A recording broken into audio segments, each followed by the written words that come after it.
ఇవాళ స్పెషల్ ఏంటి ఖుషి? Independence day అమ్మా. దేనికి పూలు చెప్పు. కనీసం మా ఖుషికి ఇదైనా తెలిసింది ఇండిపెండెన్స్ డే రోజు జెండా ఎగరేస్తారని. నాకు ఆ ఏజ్కి అసలు స్కూల్ అంటే కూడా ఏంటో తెలియదు అనమాట. ఆ తర్వాత ఫస్ట్ స్టాండర్డ్కి వచ్చిన తర్వాత నుంచైనా సరే నేను ఇలాగా ఇండిపెండెన్స్ డేకి ఆ తర్వాత ఇలాంటి వాటికి దేనికి వెళ్ళేదాన్ని కదనమాట. లీవ్ ఇచ్చారు అని అంటే ఈరోజు లీవ్ ఉండిపోదాం ఇంటి దగ్గర అనుకునేదాన్ని. కానీ మా పిల్లలకి అలా అలవాటు అవ్వకూడదని చెప్పనేసి డే 1 నుంచి ఇట్లా అలవాటు చేశానమాట.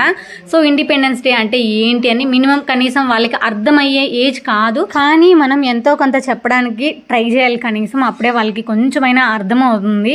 సో మనకు వచ్చిన ఈ ఫ్రీడమ్ని మనం సెలబ్రేట్ చేసుకుంటున్నాము ఎందుకు అనేది మినిమం అనేది చెప్పడం ఒక ఇంపార్టెంట్ అనేది నేను అనుకుంటున్నాను అనమాట. అవునా, బాగుంది. ఇదేంటిది? ఇది చాక్లెట్స్. అసలు స్కూల్లో చాక్లెట్స్ ఎందుకు ఇచ్చారు నన్ను ఇవాళ? ఇండిపెండెన్స్ డే అమ్మా. అవునా.